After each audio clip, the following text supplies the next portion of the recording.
Hey guys. Well, we know that the divisional round starts today and concludes tomorrow. But I wanted to come on here real quickly because I know right now there is a lot of folks, a lot of fans that are worried about certain scenarios.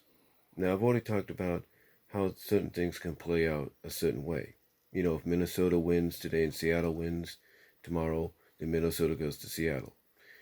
If Minnesota wins and Green Bay wins, Minnesota goes to Green Bay. Or if Seattle beats Green Bay, then they come to San Francisco. And the other way around with the AFC. If Houston beats Kansas City, they go to Baltimore. If Tennessee beats Baltimore, then they either go to Houston or Kansas City. So I've already explained that. That's the scenario right now, depending on who wins. But what I want to come on here about is I want to come on here and talk about fans. What's the word I'm looking for? I want to come on here and talk about the conspiracies that some fans have about potentially what could happen in the next 48 hours. And what I mean by conspiracy and theories and fear is last Sunday, I think. What's the last? No, it was last Saturday. Seattle went to Philadelphia and won. And a lot of people pointed out that it seemed that there were certain calls that Seattle should have been, or certain situations that Seattle should have been called on, and they weren't. And even though Seattle is probably the biggest visual example of the referees not catching anything or not doing their job, they're not the only game that had these situations. Now, apparently, the reason being is because, according to what the commentator said, some of these crews that are working these games in the playoffs are completely new to each other. In other words, they're not the same crew that travels together from game to game. They're completely different. It's like these playoffs are the first time these referees, these umpires, are working together. It's like, I guess, the best of the best working together or something. I don't know. So that plays a factor too, because one referee may think they're right in a call and the other may think they're right. I don't know. So there's that to add into the situation as well. But then we get to, like I said, but then we go back to what I just mentioned about Seattle, Seattle's game against Philadelphia being the most visual, blatant showing of a team getting away with a lot of calls that they should have been called on. A lot of holding calls, roughing the passer, stuff like that.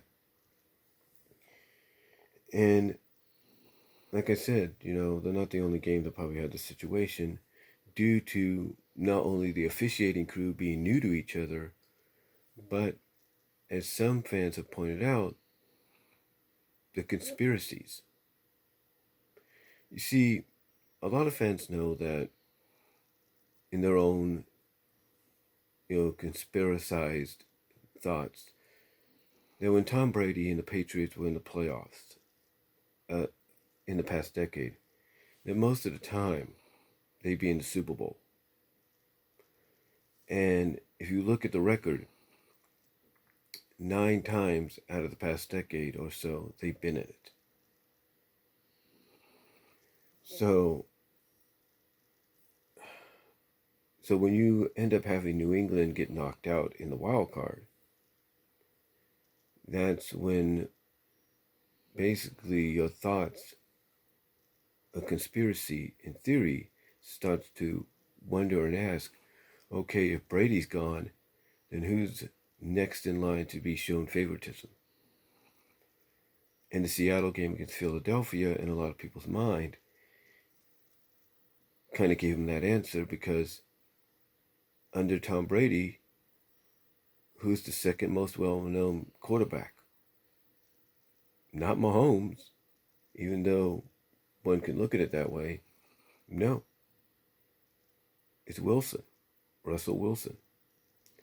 Because he's kind of, I guess, in the eyes of conspiracists, in the eyes of the NFL, a Tom Brady-like figure. But anyway, what I'm getting at is a lot of fans feel that if what happened in Philadelphia happens tomorrow in Green Bay,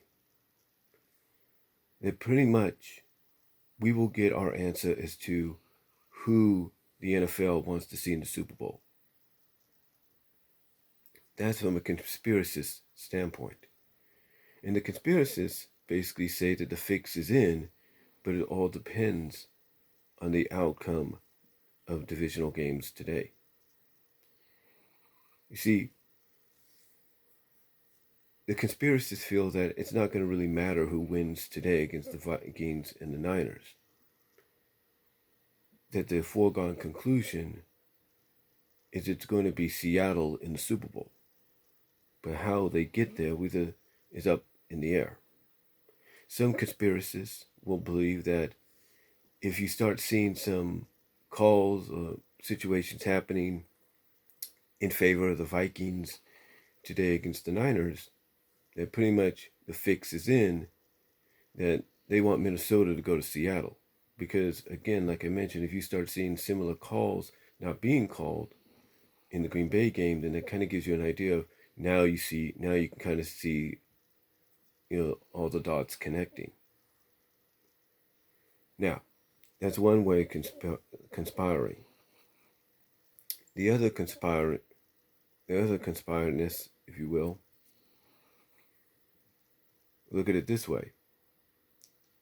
If the same situation happens in Philly, happens in Green Bay, and San Francisco wins today, then it's pretty much a foregone conclusion that what the NFL's NFC side of things want for their conference championship game is a third rematch between the Seahawks and the Niners.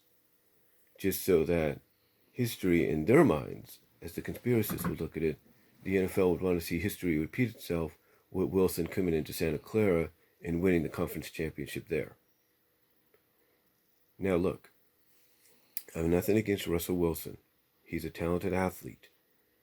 He has proven time and time again, legitimately, that when the time calls for him to pick it up and take it into another gear, he finds a way to do so. He finds a way to do just that. He finds a way to pick it up, turn it into another gear, if not into another full gear, and take off. He's legitimately proved that, no matter how you look at it.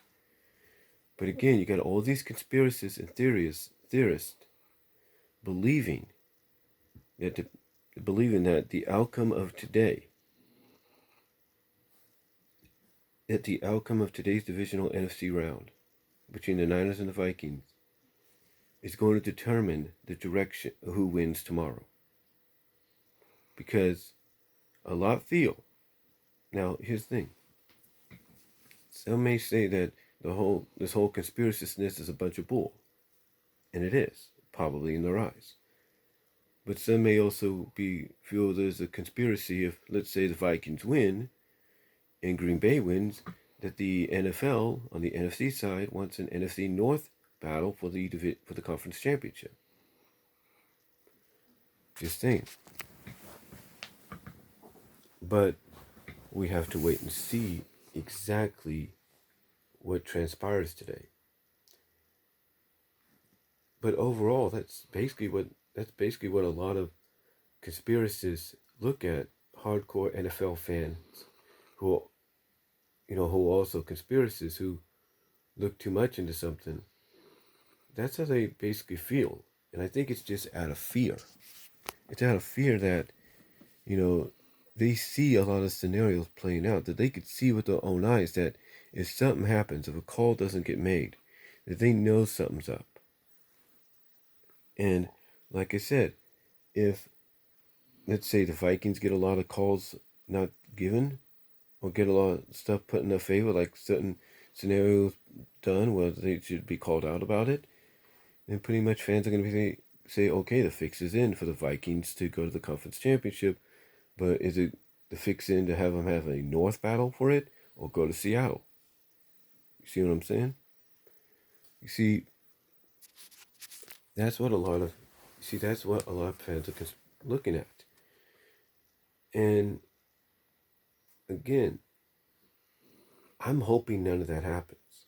I'm hoping today that as a Niner fan, the Niners win and they bring that conference championship game here to the Bay Area. That's what I'm hoping for. But again, I think this is all due to fear. And I think it's because in the past decade it has been shown that star players and their teams get a lot of favoritism in the eyes of many people. And this is all thanks to the fact that a lot of people point to the New England Patriots and the Brady Belichick era as a prime example of you can't trust these officials not to show favoritism. Because there's a lot of images going around of Brady hugging referees, high-fiving them, stuff like that. And fans throw that out of context. And fans, I should say, yeah, they throw it out of context and they say, see, blatant favoritism. So I don't know. I don't know. So I don't know. But again, thanks to what's happened with New England in the past decade, in the Brady Belichick era, I'll be honest, you can't blame fans for feeling this way. But hopefully, in the next 48 hours, today and tomorrow, hopefully these conspiracies, these theories, and all that will be put to rest. Let's hope that, because if something happens today or tomorrow, that kind of fuels that fire even more. Then the NFL is going to have no one to blame but themselves.